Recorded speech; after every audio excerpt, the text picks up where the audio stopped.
Assalamualaikum warahmatullahi wabarakatuh dan selamat petang.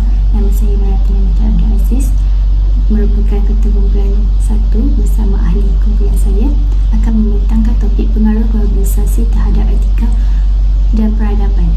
Ini merupakan ahli kumpulan saya yang terdiri daripada Muhammad Irfan Zakwan, Muhammad Amir Hamzah, Farah Syazani, Nik Nur Fatahiyah Nabila, Fifi Fatihah, Nur Aiman dan juga Wan Nur Aiman. Pengenalan. Terdapat 4 kepentingan etika dan peradaban, iaitu yang pertama ialah berkepribadian tinggi, saling menghormati, hidup harmoni dan membina negara bangsa. Adab bermaksud budi pekerti yang halus, tingkah laku yang baik dan juga budi bahasa. Adat resam pula ialah adat yang diterapkan kepada sesuatu kaum, contohnya merisik, bertunang dan juga berkahwin. Adat istiadat ialah majlis rasmi peristiwa, contohnya majlis pertabalan diraja. Seterusnya ialah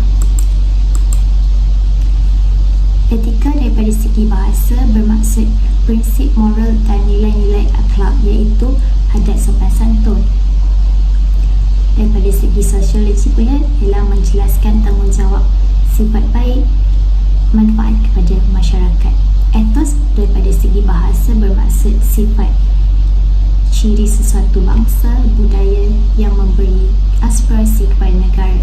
Daripada segi sosiologi pula, usaha untuk membangunkan bangsa, menjadikan negara bangsa bersepakat. Etiket pula bermaksud adat atau berperilakuan manusia yang dianggap sebagai budaya kerja. Seterusnya dipersilakan Nabila untuk menerangkan tentang pra-kolonial dan kolonial. Dipersilakan. Susun masa penghayatan etika dan peradaban terbahagi kepada 3, iaitu pra-kolonial, kolonial dan pasca-kolonial. Zaman pra-kolonial adalah zaman negara ini belum dijajah dan belum dikenali sebagai Malaysia. Selain itu, etika pada zaman pra-kolonial telah terjelma dalam tingkah laku serta kehidupan seharian, formal atau tidak formal, dan disebut sebagai adat, adab resam dan adat istiadat. Pendek kata, pra-kolonial adalah zaman tradisional masyarakat Malaysia yang telah pun kaya dengan adab dan adat yang tersendiri. Zaman kolonial pula adalah zaman negara kita telah dijajah oleh negara luar seperti British, Belanda, Portugis dan Jepun. Ketika dijajah, etika pada zaman kolonial dibawa dalam bentuk berpakaian, percakapan, pentadbiran, ketuanan dan lain-lain. Contoh yang pertama, cara makan. Pada zaman pra-kolonial, mereka makan menggunakan tangan kanan. Apabila bertukar kepada zaman kolonial, mereka makan menggunakan sudu dan garpu. Seterusnya saya serahkan pembentangan ini kepada Irna untuk menjelaskan tentang pasca kolonial.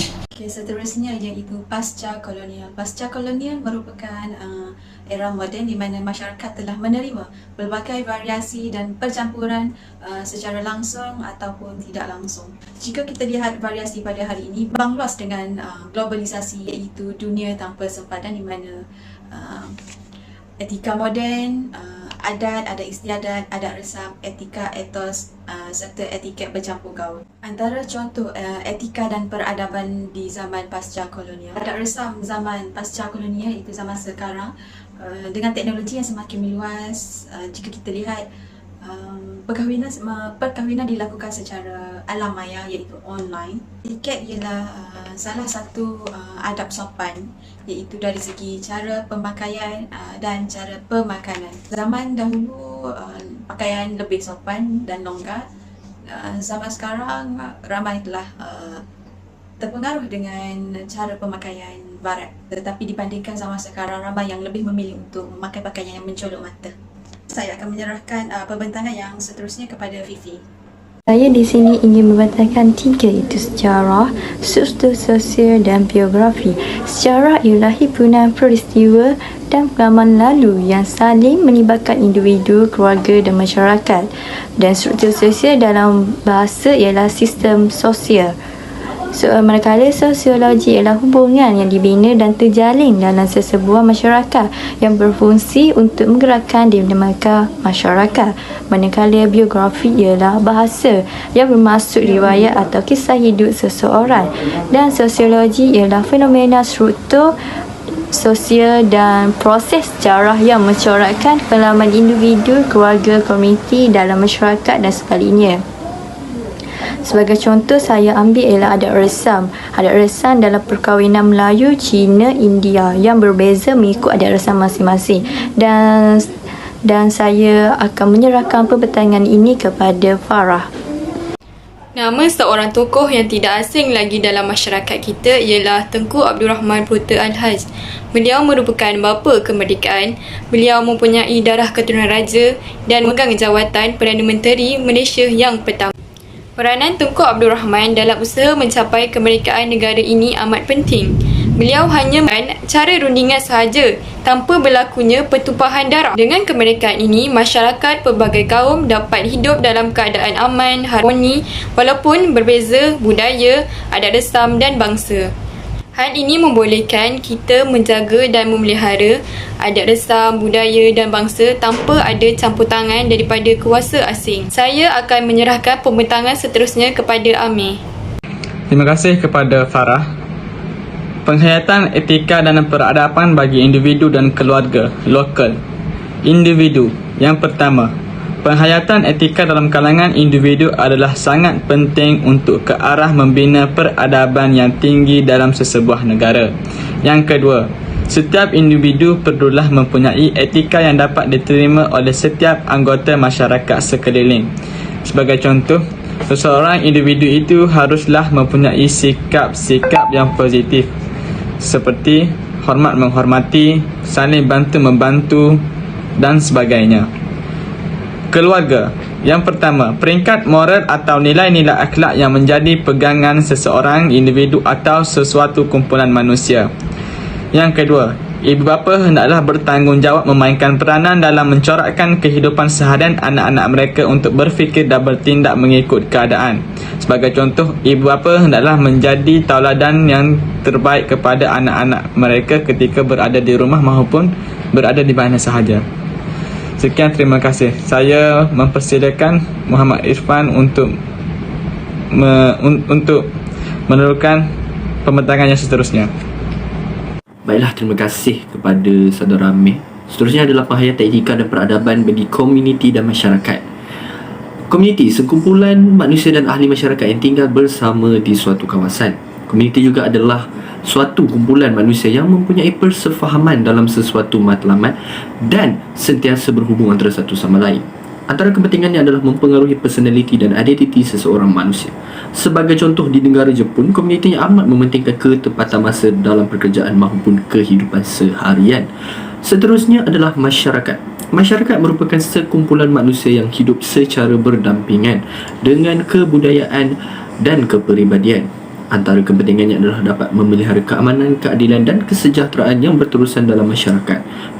Masyarakat juga peka terhadap persekitaran supaya kehidupan masyarakat ceria dan harmoni. Sebagai contoh, masyarakat Jepun saling hormat menghormati antara satu sama lain dan juga bertegur sapa setiap kali berjumpa atau berselisih di tepi jalan. Seterusnya, saya akan menyerahkan pembentangan ini kepada saudara Aiman. Saya akan menerangkan penghayatan etika dan peradaban dalam konteks masyarakat, negara dan pasaran.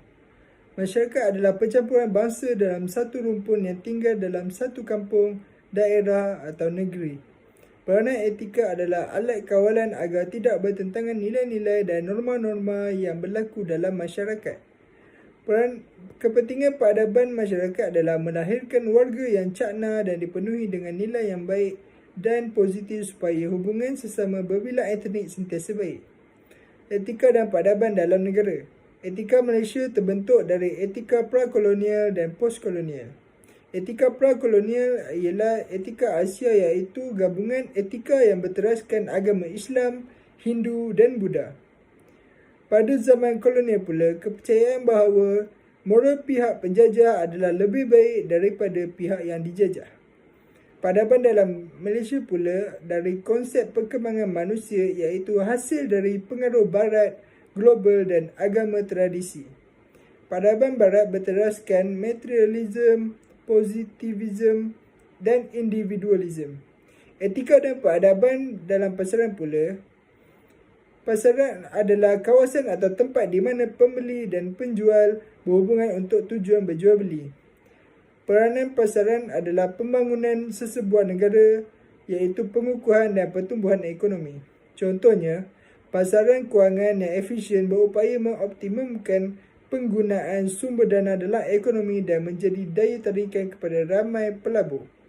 Kepentingan etika dalam pasaran pula adalah memastikan segala masalah serta keterlibatan dan tanggungjawab individu dalam masyarakat yang berbilang kaum dapat diatasi dan dilaksanakan secara berkesan.